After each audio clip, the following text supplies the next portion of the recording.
the millionaire is up early and up late. There's so many sacrifices that you will make to make your first million, because I made so many sacrifices because it's for your business. It's not for an hourly wage. You're also getting a lot more money if you're doing it right.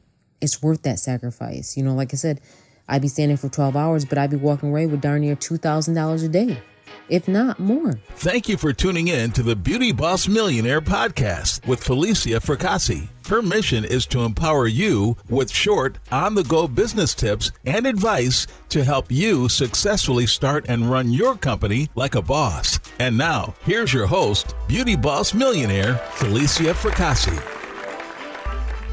Welcome back to Beauty Boss Millionaire. I'm your host, Felicia Fracassi, and the objective of this episode, again, is to kind of just go over what a millionaire's work ethic looks like and what millionaires do to sacrifice and to pull it all together to make their first million. Because I think somewhere along the line, people get it confused with what a boss is versus what it is to be a worker.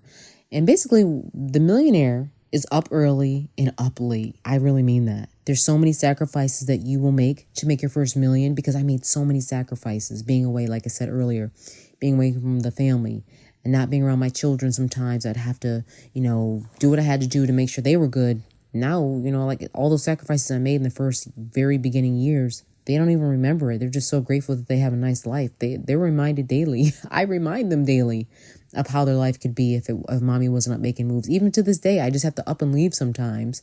And they're here with the nanny. And the nanny, obviously, I got the nanny cam. And I can watch on my phone because thank God for technology. And they have phones and I can call them and check on them. But, there's a lot of sacrifices that I've made and I still am making to this day just to make sure I check on the operations. Like I was saying earlier, how I stood in one spot for 12 hours for a week straight. That was just one. I've done that probably for the first year of business, 12-hour days, not even thinking twice. That's why when I see people complaining about a little 4-hour shift or a 6-hour shift or even a 10-hour shift, it doesn't faze me. I'm like, well, that's what you're going to have to do. You got to understand the sacrifices that you're making. And any millionaire knows what I'm talking about. These millionaires, they're not lazy. They're up trying to figure it out. They're up at the computer doing research. I mean, you're really going to have to research things to death. Literally, you're going to research to find out another thing. All your time and energy is going into this. The TV was off for a year. Like I said, no TV. I don't even remember, I just had a few friends. I'm kind of better off, I don't do the whole friend thing too well sometimes in the very beginning. Because now I have friends friends like to call me and I reach out here and there, but and I love people, don't get me wrong, but because of my job, I deal with people all day and making people happy, and my customers end up becoming my friends, and I kind of like my home time to be my sanctuary so I can focus on what I'm doing and build in the background. And I'm a mom too, so your time is limited. Literally, I remember building stores. It would take me a month to build a store. I literally sometimes would just check my phone for only emails and any emergency texts. I would just scan through the text, and if it had nothing to do with no business and I couldn't really get to that person. And I'm so grateful that I learned to be selfish with my time, because me being selfish with my time was allowing me to put more time into my business. And you got to remember something too. I have a very, very large family. Literally, there's a bunch of us. I've got sisters, tons of sisters. I've got tons of brothers, and, I would always call on them hey, can you help me out? Can you help me? And if they could help me, they could. If they couldn't, they couldn't. No big deal. It was just the way it was. If I had a friend that could help me, they could help me. But if they couldn't, I'd do it by myself. I'd be sitting up here cutting up sticks, making sure the store was good and trying to get it started. And, it was just crazy because it was a lot of sacrifices that I made, and, even sometimes I realized dang, I ain't cook a meal all week. That's how it was. And, some people aren't really flexible. They don't even understand what the stuff I'm talking about. They couldn't even do it. That's why I tell people all the time, I'm not going to lie to you. Entrepreneurship, starting from the ground up, is not for everybody. Some people rather just, get a loan, which is good if you can get a loan. I wasn't in a position and just start off paying everything, paying for servants, paying for help, paying for workers and all that from the jump.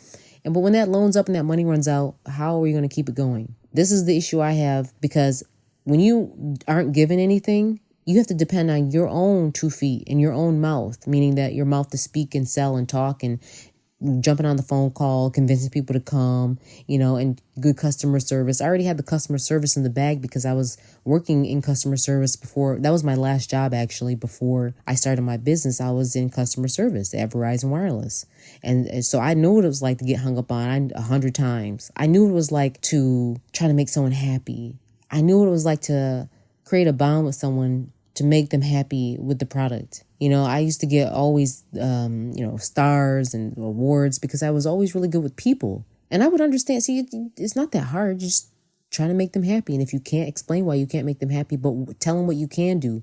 Stop focusing on what you can't do and focus on what you can do to make them happy. And they're going to come back to you. And I always treated everyone with respect. I never judge anybody. And even to this day in real life, I don't care if someone comes in there looking homeless like they don't have no money. I will give them the best service like they were a millionaire or a billionaire because I don't go off that. I just like to make people feel good. Maybe it's my ministry, maybe it's my gift that God's given me.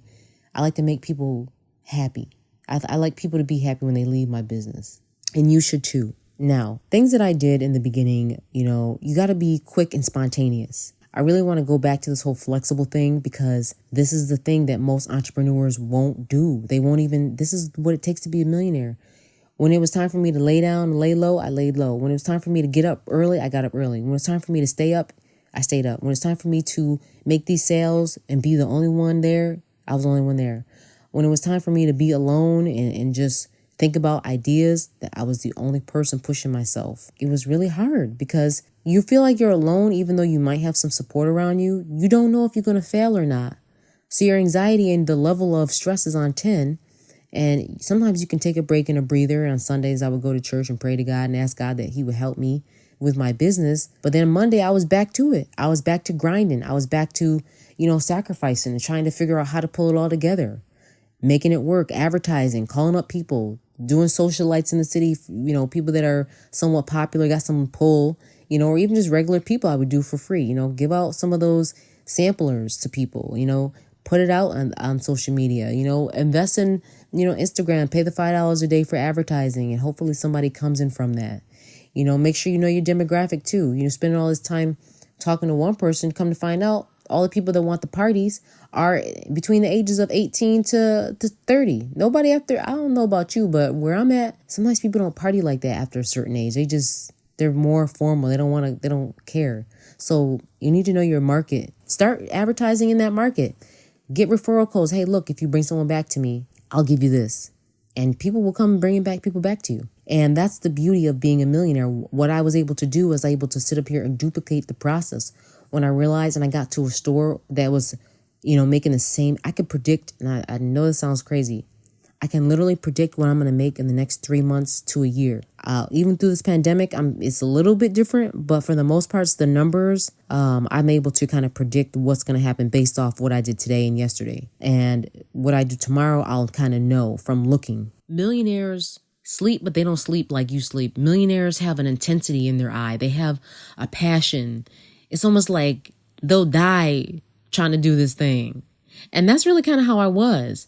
And no one told me this. I never realized that I had all the key qualities of being a millionaire. I wasn't going to give up. I wasn't going to stop. I like to challenge myself too. That's another thing. I always challenge myself. Whatever goal I did the month before, I said, how do I get it up so I can make $2,000 more, $5,000 more? And I would actually get to the goal. I'm like, wow, I actually did it. And I know exactly what I did to do it because I just looked at my cash flow, meaning that the flow of cash coming in on a daily basis. And I said, what makes me the most money? And I sold that. And I said, okay, now I did that. What can I make up? And I made up another thing. And I made up something else that worked. And I'm like, wow, I can't believe I just did this. And then I said, you know what? Forget this little money.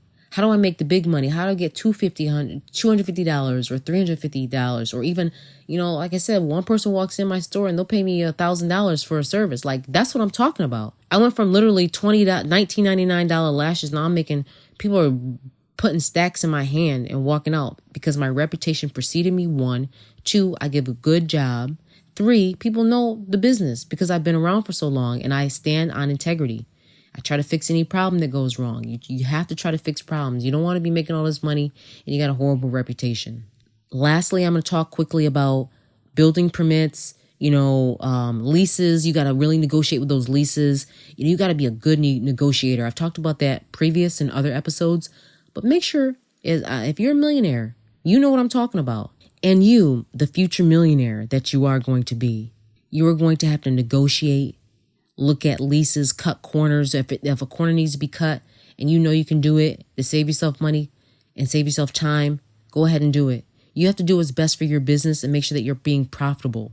Speak up for yourself. Speak up for your business. Make sure you're on time. Run your business on time. Be there early. If you're on time, you're late. Be there way early. And lastly, I want to get into how your personal relationships can really affect you being a millionaire, because I am very particular about who I let around me in any season of my life, because I know who I am.